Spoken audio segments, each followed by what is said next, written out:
Well, President Putin has a respect for President Trump because he understands who he's dealing with. My name is Eddie Gonzalez, and you are watching the Sounding Off podcast channel. And today is Wednesday, March 19th, 2025. And I am coming to you from Moscow, Russia. And we've got some things to talk about today because last night there was the much anticipated telephone call between President Donald Trump and President Vladimir Putin. And I'm not going to rehash everything that came out of that conversation because it's well documented. We had a live stream on it, in fact, last night. I'll link it down below and you can go and watch that. But you're pretty much up to date with everything. Suffice it to say, I will summarize it like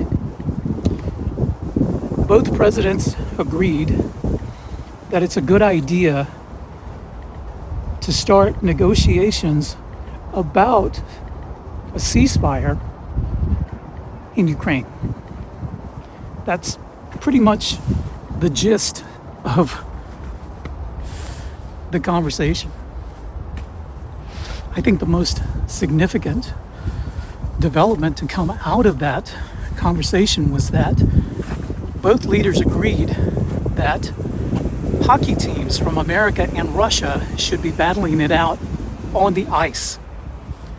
And I wholeheartedly support that. You know, and actually, there's a lot to unpack about that. Because if you think about it, in order for these teams to play one another, they've got to be able to travel freely between the two nations. That's huge. That has huge implications for opening up air travel. The question of business, the question of commerce, the question of financial cooperation, I think, has been answered in this phone call last night. And I think that's very significant, and that's probably one of the biggest takeaways from last night's phone call. Because, like I said, there is a lot to turn away from the wind. All of a sudden, this wind came out of nowhere today. But there's a lot to unpack there. If you really think about the implications of hockey teams from America and Russia competing with one another, I think that's huge. I think it's huge. The cope, though, as I woke up this morning, is pretty strong. In the hours right after the conversation, there was video put out, and I'll put it on the screen right now.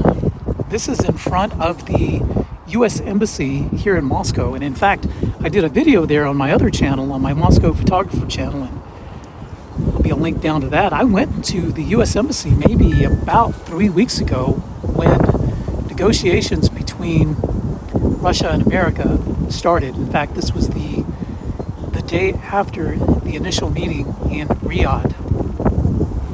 And I showed you these Russian patriotic symbols and signs in front of the U.S. Embassy that essentially were there to troll Biden and the Biden administration, and Anthony Blinken in particular, Victoria Nuland, just to mention her as well. And so last night, RIA Novosti showed video of these signs being removed, and many people were thinking, including me, I'll just put that out there for disclosure, that they were removing these as a sign of maybe goodwill and better relations between the U.S. and Russia And Maria Zakharova, who is the spokeswoman for the Russian Ministry of Foreign Affairs, tweeted this out that, hey, relax everybody, we're just changing the light bulbs to make them even brighter. So I woke up to that news this morning. So yeah, the signs are there again. In fact, I had thought about going to the embassy to show you that they had been removed. But when I read that this morning, that they'd been put back up after the light bulbs were changed and the symbols were cleaned, I decided not to. But anyway, so check this place out. This is a little forest park,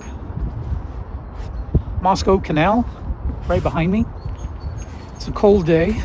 It's about 32 degrees Fahrenheit, 0 Celsius. We're hoping for warmer days in the days to come. But I'd like to go and find a nice little place to sit down. So, post phone call, the White House is calling the phone call very productive and quote unquote a first step toward peace. I thought this was the third step, but apparently it is a first step. One of the key outcomes was an agreement on a 30-day ceasefire limited to halting the attacks on Ukraine's energy and infrastructure, but no broader pause on any other fighting was announced. Trump described the call as very good and productive. The Kremlin confirmed the partial ceasefire, but restated demands that retaining occupied Ukrainian territories, ending foreign aid to Ukraine, and blocking Ukraine's NATO membership still need to be ironed out. So the next step forward would be planned negotiations in a neutral West Asian location, possibly Saudi Arabia, with top U.S. and Russian officials. Now, Zelensky had something to say, and of course he welcomed the 30-day energy infrastructure pause, but expressed frustration at the lack of a full ceasefire. And it's important to note that a few hours after the end of negotiations between Putin and Trump, the Kyiv regime attacked energy infrastructure in the village of Kavkazskaya with 3 drones. Yeah. So,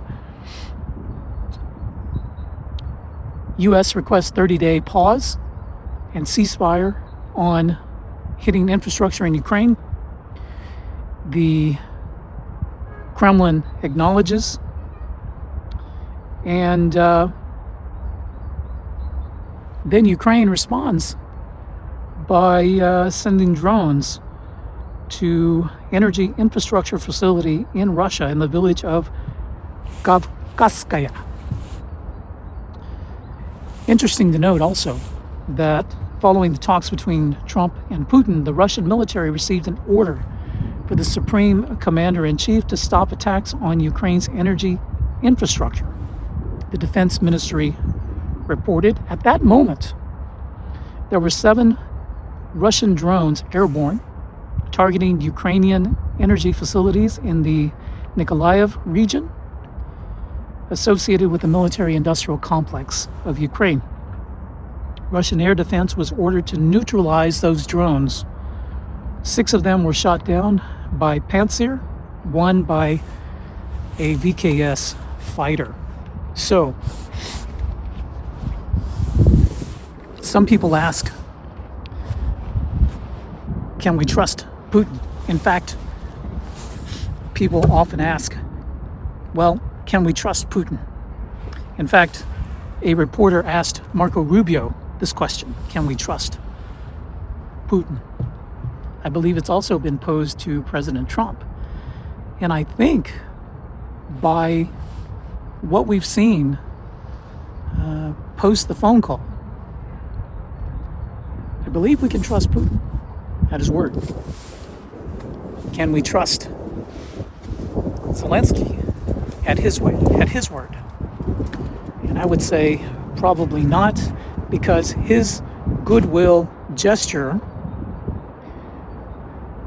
to answer to the phone call was to send 3 drones to the village of Kavkazskaya. I think I pronounced that right. So go figure. Yeah. Peace is coming, but it's sure taking its sweet time. Yeah. So that pretty much wraps up my report for Wednesday, March 19, 2025, and the phone call and the post-phone call wrap-up between President Trump and President Vladimir Putin. Write down in the comments what you think about the phone call. What do you think is the most significant part to come out? What's the key development that came out of last night's phone call? Write it down in the comments. Be sure to subscribe to the Sounding Off podcast channel. I hold a live podcast every Sunday evening at 8 p.m. Moscow time, 12 noon Central Daylight Time, now in the States. So be sure to stay tuned for that. Thanks for watching. We'll see you next time.